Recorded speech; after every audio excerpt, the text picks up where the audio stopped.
नमस्कार, हुआ देख रहा बने भोजपुरिया दस्तक। रामगढ़ के उपचुनाव में, रामगढ़ विधानसभा के उपचुनाव में जन स्वराज पार्टी की ओर से जो उम्मीदवार के मंथन चलत रहे 4 दिन से, अब वो मंथन पर अंतिम मुहर लाग गई बा। और अब रामगढ़ विधानसभा चुनाव से बहुजन समाज पार्टी और भारतीय जनता पार्टी से सफर तय करते हुए जन स्वराज में आवे वाला सुशील कुशवाहा अब रामगढ़ विधानसभा चुनाव में जन स्वराज पार्टी की ओर से उम्मीदवार बने।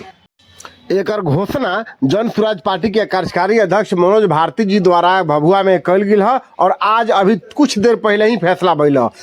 ये बता दी रुआ के कि जन स्वराज पार्टी के संस्थापक प्रशांत किशोर जब भभुआ में आई रही रामगढ़ विधानसभा में जनसभा करे खातिर, मंथन करे खातिर कैंप में, उस समय 4 गो उम्मीदवार रही, जवना में चारों उम्मीदवार के जौन बतावल गई कि बाद में फैसला होई कि के उम्मीदवार हुई। और अंत में 4 दिन के मंथन किला के बाद निर्णय हो गई सुशील कुशवाहा, जो पहले भारतीय जनता पार्टी में रही और बहुजन समाज पार्टी में भी रही, दोनों पार्टी में कुछ पदाधिकारी भी रही, लेकिन अब जन स्वराज की ओर से जनबा वहाँ के रामगढ़ विधानसभा के उम्मीदवार बनी और अब वहाँ के विधानसभा चुनाव से अपन दमखम दिखाई। प्रशांत किशोर यहाँ के बारे में क्या कहानियाँ पहले सुननी, एक बाद हम सुनाई कि जो कार्यकारी अध्यक्ष बनी मनोज भारती नाम घोषणा करने से पहले क्या कहनी है। और एक समाज यहाँ और है जिसकी बहुत बड़ी आबादी है, वो है कुशवाहा समाज, जिनकी करीब यहाँ 11-12% आबादी है। उनका भी, उनकी ओर से भी सुशील कुशवाहा जी है। आइए अपना परिचय आप भी करा दीजिए। इनके उम्मीदवारी में 2 दिक्कत है। एक दिक्कत ये है कि ये बहुत पहले से जन स्वराज में नहीं जुड़े हुए हैं। दूसरी दिक्कत ये है कि ये पहले एक बार चुनाव यहाँ लड़ चुके हैं। हम लोग कोशिश करते हैं, जो लोग कहता है भैया नया आदमी को लड़ाइए, इनको जो पहले आजमाया हुआ है उसी को काहे लड़ाइएगा। मैं आपके सामने इन सबको खड़ा किया है मैंने। हम लोग का जो मत है वो उस मत का बहुत महत्व नहीं है। आप बताइए और हमारी मजबूरी का ध्यान रखिएगा कि चारों सीट पर समाज के सभी वर्गों को साथ लेकर चलना है। और आपको जो सलाह देना है, हम यहाँ बैठे हैं, 1 घंटा आप अपनी बात रखिए। निर्णय जो है वो कल सुबह करके यहाँ पर प्रेस कॉन्फ्रेंस करके सुनाया जाएगा। और अब आपको जो सवाल करना है, जो सुझाव देना है वो दीजिए। बहुत बहुत स्वागत। और इन चारों से भी मैं चाहूंगा कि एक बार फिर से अपनी दावेदारी, अपना क्यों ये समझते हैं कि इनको आपका उम्मीदवार होना चाहिए, इनसे आप 2-2 मिनट सुनिए और उसके बाद आप अपनी बात रखिए। ये बिहार में नया तरीका है। कोई आदमी, कभी आपने नहीं देखा होगा कि लालू यादव रामगढ़ में आए हो ये पूछने के लिए कि उम्मीदवार किसको बनाए। आदमी उम्मीदवार चुनने में डर के मारे आता नहीं है कि पहले हल्ला हंगामा सेटल हो जाएगा तब जाएंगे। प्रशांत किशोर पहला आदमी है, हम हल्ला हंगामा सुनने सहने आए हैं।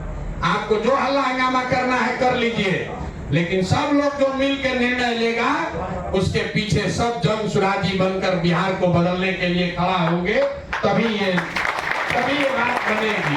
तो आप लोग पहले हम अपनी बात खत्म करें। एक बार मैं आपसे आश्वासन चाहता हूँ, जो भी सभा का निर्णय होगा सबको स्वीकार है। इन लोग को तो है कि नहीं, वो छोड़िए, आपको स्वीकार है कि नहीं है? सब लोग को हाथ उठाकर बताना है, वीडियो में रिकॉर्ड होगा। सबको स्वीकार है ना भाई? इस तरीके में कोई दिक्कत नहीं ना है।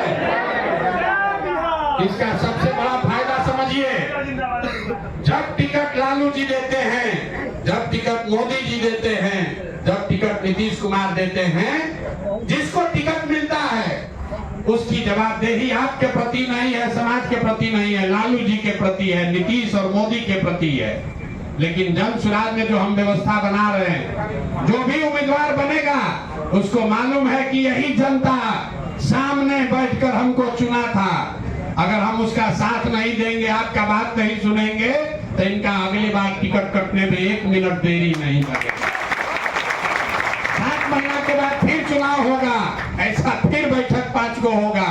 तो जो चुन कर आएंगे उनके पास 7 महीना समय है। अगर उन्होंने आपके विश्वास पर 1 पैसा भी धोखा किया तो उनका टिकट आप ही को काट देना है। तो आप चारों लोगों से सुनिए। एक बार फिर इनके पास मौका है आपको कन्विंस करने का, बताने का कि क्यों ये सबसे बेहतर उम्मीदवार हैं। अगर ये चाहे तो इन्होंने भले कुछ पहले कहा हो, ये चाहे तो फिर से अपनी उम्मीदवारी यहाँ रख सकते हैं। मैं एक शुरू करूंगा समीर। बाकी पार्टियों की तरह परिवारवाद और वंशवाद या किसी माफिया वगैरह से कोई संबंध ना हो।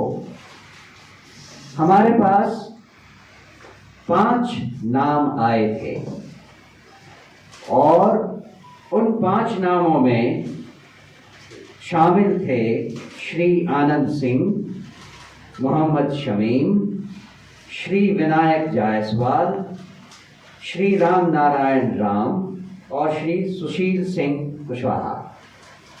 इन 5 नामों में हमें एक सही उम्मीदवार चुनने के लिए सब लोगों से बातचीत जारी रखी और फाइनली सब लोगों ने जिस नाम पर अपनी सहमति जताई वो हैं श्री सुशील सिंह कुशवाहा। अब रुआ सुनी, 4 दिन पहले जब प्रशांत किशोर जी जब वहाँ के आई रही रामगढ़ विधानसभा के अपन कैंप में, तब चारों प्रत्याशी से बारी बारी वहाँ के भाषण भी दिवेले रही। अब रुआ सुशील कुशवाहा का कहले रही इहो सुननी और का यहाँ से रुआ रामगढ़ विधानसभा खातिर भविष्य देखा तनी यहाँ के पहले सुनी। आदरणीय उपस्थित इस कार्यक्रम में मुख्य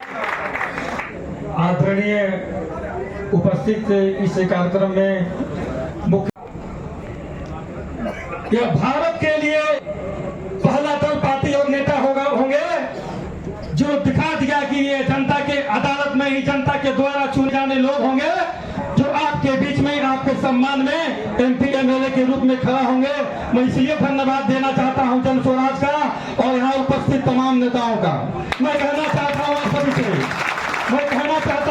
से, ये गौरवान्वित होते हुए गर्व महसूस हो रहा है कि हम लोगों ने यहाँ जितने उपस्थित लोग हैं किसी न किसी दल के साथ पहले काम करने वाले ही लोग हैं और काम करते आए हैं। अगर कहीं न कहीं हमें लगा होगा यह भारत, यह बिहार अच्छा करने जा रहा है, तब अपने घर द्वार परिवार को छोड़ करके आपके बीच में यहाँ आप खड़े हैं कि एक नया आयाम होने वाला है, एक नया देश पैगाम होने वाला है। और बता दूं मैं नौजवान साथियों को, ये बिहार की सुई इस देश में पहला नेता है आप सबों के बीच में जो कि कहने वाले हैं कि जितने भी नेता इस देश प्रदेश में हुए सबने एक ही बात कहा कि बिहार का सीढ़ी देश की तरफ जाएगा। लेकिन आपके बीच में बड़े भाई प्रशांत किशोर जी ने कहा ये पहला नेता है कि पूरे देश की सुई को एक बिहार की तरफ कायम कर देंगे। इससे बड़ा क्या होगा आपके लिए? और मामला MP MLA का नहीं है, दल बढ़ेगा, पैगामे बढ़ेंगे तो किसी न किसी दल है तो MP MLA बनेंगे। मैं ज्यादा नहीं कुछ कहूंगा, एक बात कहूंगा इस भीड़ को देख करके कि आप लोगों की भीड़ कर रही है, सरफरोशी की तमन्ना अब हमारे दिल में है, देखना है जोर जितना बाजुए काफिल में है बाजुए। मैं अपनी बात को खत्म करते हुए माननीय सम्माननीय स्टील के जितने भी लोग हैं मैं निवेदन करना चाहूंगा, इनका जो भी निर्णय होगा वो मेरे लिए सर्वमान्य होगा। जय बिहार, जय जय बिहार।